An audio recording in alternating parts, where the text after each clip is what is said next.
Hi and welcome to another episode of Top Bolts, and today we're looking at another Formula 1 Junior. So this is the Cooper C66. This car was first released in 1963 on their 4th edition catalogue. So it's another lovely little junior Formula, and very nicely put together as well, with the all-in-one sort of motor and gearbox in these Formula Juniors, running the old braid system.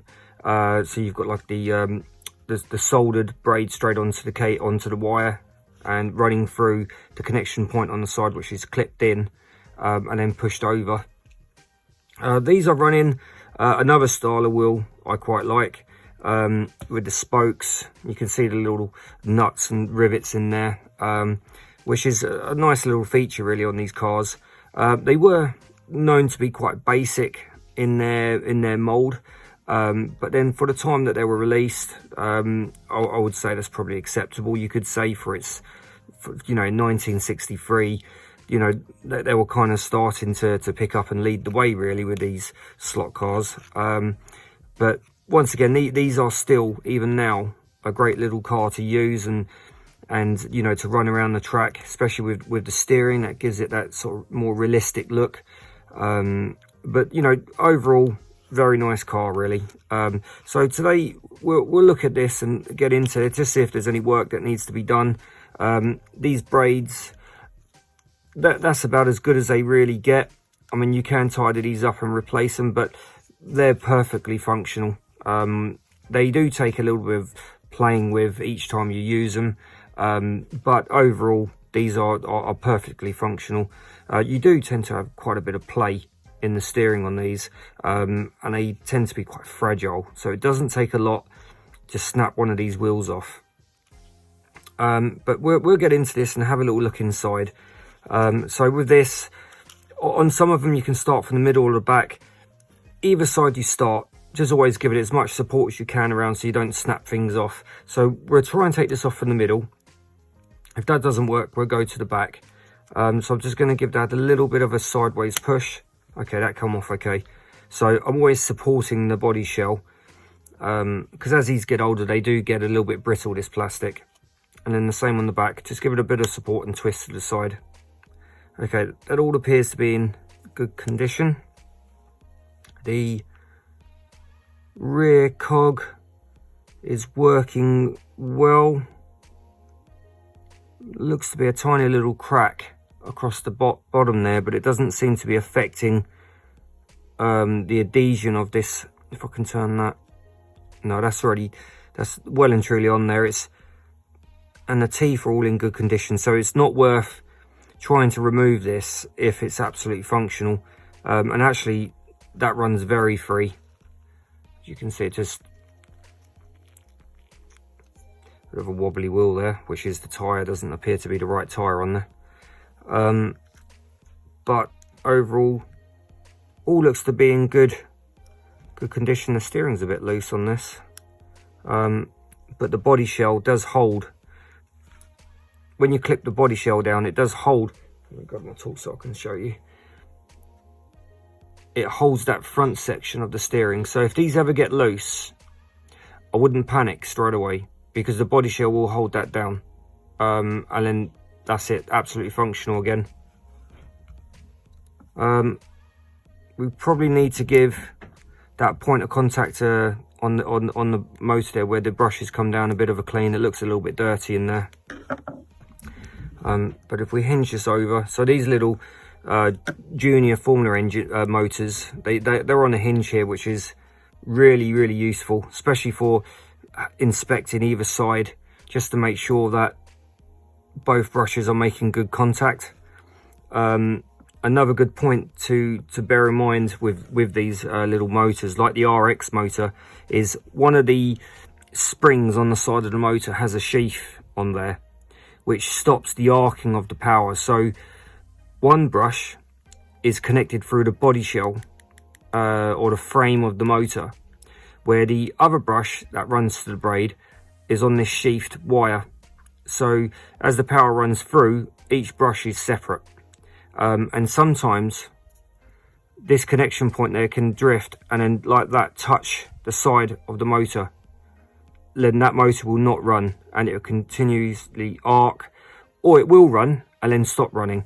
So always just check to make sure that is pushed all the way up into the brush, and that spring is nice and strong and holding that in place, and that will ensure that it's not touching the frame of the motor, because the rear gearbox is plastic. So as long as that point there is not touching there, you're all good. So I'm just going to grab a little bit of oil and some cleaning solution.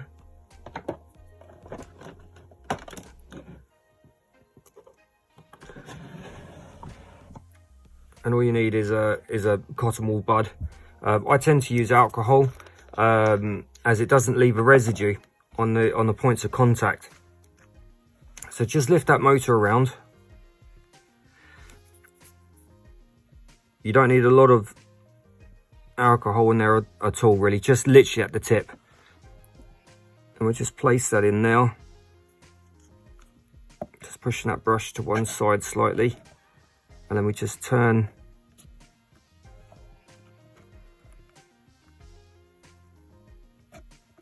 Just keeping that bud on that point of contact.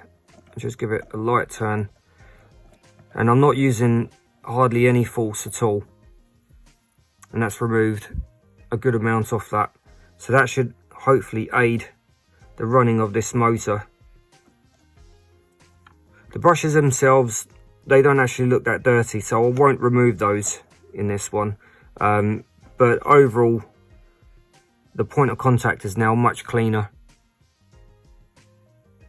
I can see there, if you can see that shining now. Perfect. Okay, so we'll just give this a little drink of oil. So we want to place this oil just down on the lower point of the shaft there, and then another little bit just up by the rear pinion, holding the motor upright. Just turn that around and just allow that water just to run, the oil to run down a little bit. Perfect. Okay, so we'll put the undercarriage back on. And as always, just ensuring that these wires are all pushed to one side so they don't get pinched by the sort of chassis or undercarriage, as you want to call it.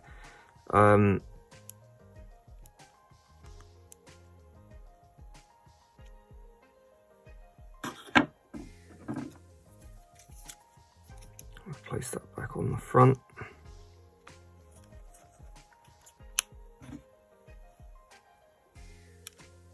Just making sure that wire's out the way. Perfect. And then the back.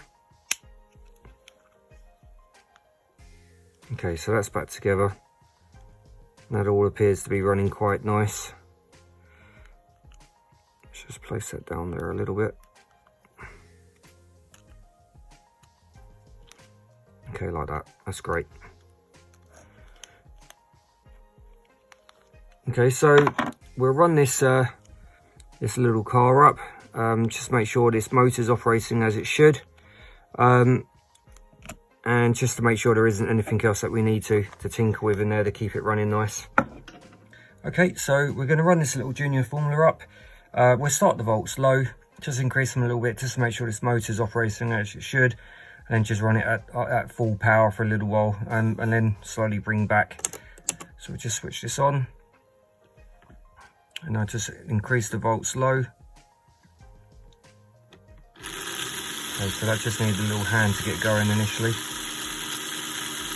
So we'll leave that running just at low revs for a bit.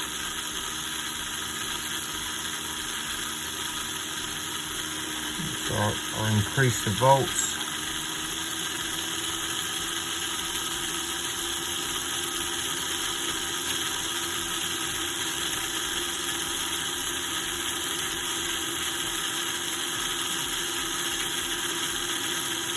Okay, so that's up to 15 volts now.